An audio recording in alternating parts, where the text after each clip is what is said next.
Now, you can reactivate yesterday's momentum by remembering what you were thinking about. And if you stay there for 17 seconds, you'll get that momentum going. But we really want you to hear that yesterday's momentum need not enter today's vibrational point of attraction. It's logical that it does, because you're habitual creatures and because you've got same friends that you visit with and you have these patterns that you've developed. But as you accept this small handful of things, first, all of your power, your point of power is right here, right now, in this present moment. An easier way for you to hear that is you have the power to choose any vibrational disc. You have the power to do it. You have the choice to do it, but you don't have sometimes the skill to do it yet, because law of attraction is yielding to you the vibrational equivalent of the momentum that you've already gotten established. So if you could accept from us, we are not kidding you at all, at all, at all. Yesterday's momentum has no power in today unless you reach into yesterday and today reactivate the thought of yesterday. Do you believe that? Yes. So when you get up and you know about this disc, and you know about thought, and you know about the 17-second rule, and we're not talking about food on the floor. You know that you've got 17 seconds to establish momentum, that you have choices. Then each day you do it, you'll get better and better and better at it. And so this is what we would do if we were standing in your physical shoes. We would put ourselves in our bed at night and we would say, tomorrow's going to be a whole new day and I'm going to get off on the right vibrational foot tomorrow and I'm looking forward to it, period. We wouldn't spend a lot of time beating any drums or making any promises to self or getting all girded up in determination.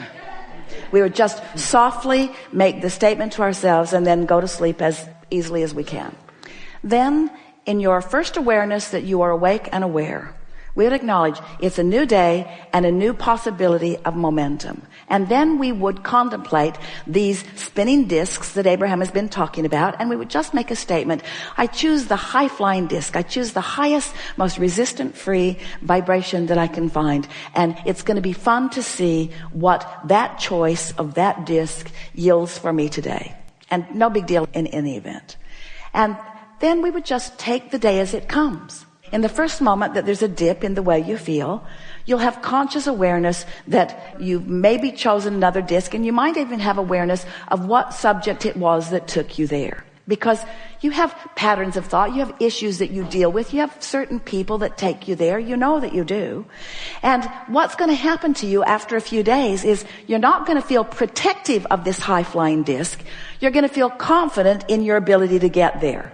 Maybe for a while not confident in your ability to stay there because life happens and you got stuff going on and there's momentum and there's people that you're dovetailing with, and some of them are easier to stay with than others. But gradually you'll begin to choose those conversations with others that are likely to keep you there and avoid those conversations that are not. But in the avoiding, there is the actual choosing of the other. So you can't walk through your day and say, I'm not going to talk to you, because that person shows right up. Just the idea that you're not going to talk to that person puts you on the disc where they live. And then every corner you turn, there they are again. It's uncanny. They're like stalkers. They're everywhere you don't want them to be. Law of attraction, make sure of that. But as you play with this for a little while, you'll begin to notice the absolute correlation between the magical things, it will seem like magic, it isn't, that begin happening in your life. The rendezvous with thoughts and ideas and others that feel better and better and better, until eventually you'll have this attitude, oh yeah, I choose that disc and usually I can stay there for a little while, and I can't usually stay there all day, and it doesn't matter because each day I choose it again and again and again. You just get better and better at navigating your way up this emotional scale.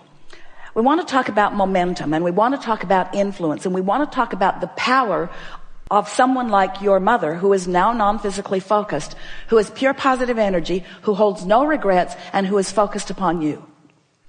So we want you to focus for a little bit on non-physical energy, whether you define it as your mother, or whether Esther defines it as Jerry, or whether you call it Abraham, or whether you call it what most people refer to this non-physical energy as God, although they sort of mess it up with all of the things that they think about that. But whatever label you want to give to this non-physical energy, feel the power of it, the momentum of it, the lack of resistance of it, and therefore the potential influence of it.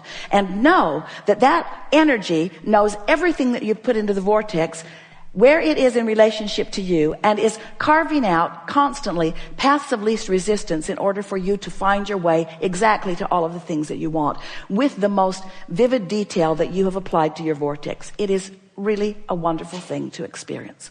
So what we're wanting you to focus upon for a moment is the feeling of that power of influence.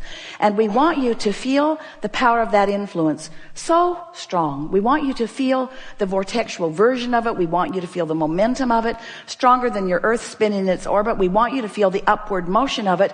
And we want you to feel its attention on you, and the potential for calling you vibrationally upward to it. So here's this energy calling you upward, calling you upward, calling you upward. And if you are a cooperative component, up you go. Which means if you have not done that thing you do that holds you in a different vibration and makes you resistant to that, then up you go. So as each day goes by, that you are a little lighter, a little freer, a little less enamored with the troubles of your life, a little less verbal and a little less vocal, and a little less giving airtime to the things that you don't want. As you cease doing more and more that thing you've been doing that has been holding you in a vibrational frequency that has been making you resistant to this upward motion, you become more buoyant. It's like the cork floats right to the surface unless you hold it under the water. And as you play with this idea of finding better and better feeling thoughts, you become just more naturally buoyant. And then the better it gets, because in that lightheartedness that you felt, you described this feeling of immeasurable relief when your mother made her transition. That's what it feels like when you're not holding yourself in resistance to your natural energy and flow. So the first thing we would do is set the stage the night before, acknowledge in the morning, and then do our best to stay on that high-flying disc as best we could through the day. We've written book after book after book and filled them with process after process after process, all with the intention of helping you to release resistance. And all of them are effective. The better you get at understanding how these laws of the universe work, the more you can apply these processes. Recently, we've been saying to you, and we mean it with everything that we have, don't work too hard at trying to get back on the disc, because once you fall off, there's enough momentum that almost any struggle or effort that you offer will be counterproductive to you, because you get defensive. You try to justify. You try to explain to somebody who's not even asking, well, you see why I'm not on the disc is because of that and that and that and that and that. The less airtime you give to the explanation of why you don't feel good, the less you'll hold yourself in that other momentum that is counter to what you want. So we just be as happy as we can be, as long as we could be. And then when you're aware that you have fallen or that you have chosen a different disc, then we would apply these simple techniques. We would say to ourselves, I'm aware that I'm not really where I want to be. And I'm aware that any attention I give to being where I don't want to be is just going to practice that vibration longer. So I'm going to do the best job I can of distracting myself from whatever it is that is at the heart of this newfound, less than positive, somewhat negative emotion. Then these are the tools that we would utilize in this order. If we could, we would take a nap, because slumber will start the day over again. If that's not practical, we would meditate. Quieting the mind accomplishes the same thing. And if you've been meditating for a while, you'll get really, really good at it. Making a list of positive aspects isn't a really good tool under those conditions, because you're already not on a very good disc. And so you're going to say it, but you're not going to mean it. And when you say things you don't mean, you just practice what you do mean. You see what we're getting at? So what we're talking about here is just managing your alignment, managing your connection, Your connection to what? Your connection to the energy. Your connection to the vibration. Your connection to the vibration of source. Your connection to the influence of source. Your connection to the path of least resistance to everything that you want. After a few days of playing with this, you're going to begin to notice, some of you already are noticing, synchronicity in your life, rendezvous with things that you cannot help but understand is the universe setting you up for understanding about thing after thing after thing.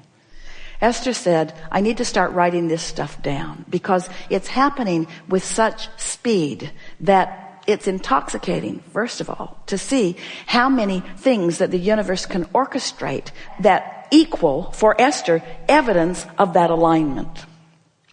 We wanted to say earlier in the conversation that what life is for all of you is this moment and how you feel, period. It's this moment and how you feel, period.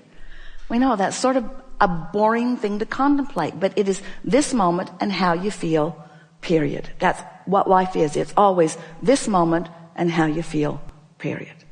And when you start at the beginning of the day caring about how you feel, noticing how you feel, and tending to how you feel, and then have awareness of how you feel, you're off and running in deliberate creation, the likes of which almost nobody that you ever know will be doing. In other words, just that little bit of conscious awareness at the beginning of the day. And then anything that you can do. We think it's a really good thing when you realize that you're not where you want to be, to just hold the image of falling out of an airplane and hearing Abraham saying, hang on, it'll be over in a little bit. And just don't sweat over it. Don't suffer over it. Don't struggle over it. And this is the thing that we can feel it with you. We can feel it with all of you. We feel it with Esther on a daily basis. You are efforting at the wrong times. When you effort from a lower flying disc, you only practice the momentum of the lower flying disc. The harder you try, the more you encourage the momentum. And it's because of this powerful universal law. The more general you are, the more you slow the momentum. The more specific you are, the more you speed the momentum. So, we'd plan the night before. We'd do our best that morning. We'd fly as high as we can. We'd crash and burn if we have to. We wouldn't sweat the small stuff, and it's all small stuff. And then we would acknowledge that this effort that I'm applying right now is counterproductive under these conditions. Or this attention that I am applying right now is productive under these conditions. And what's the condition? If it feels good, you want to be specific. If it doesn't feel good, you want to be general. That's really a good tool. It's really a good thing to understand. So somebody comes to you and they say, you know, I have an issue. It's someone at work. I have an issue about such and such. So as soon as they walk into your space, you feel yourself potentially slipping from that high-flying disc. So what would, given what we've just said to you, your best course of action be? To say to them, oh, really? What is the problem? More specific. Or to say to them, I have to go to the bathroom.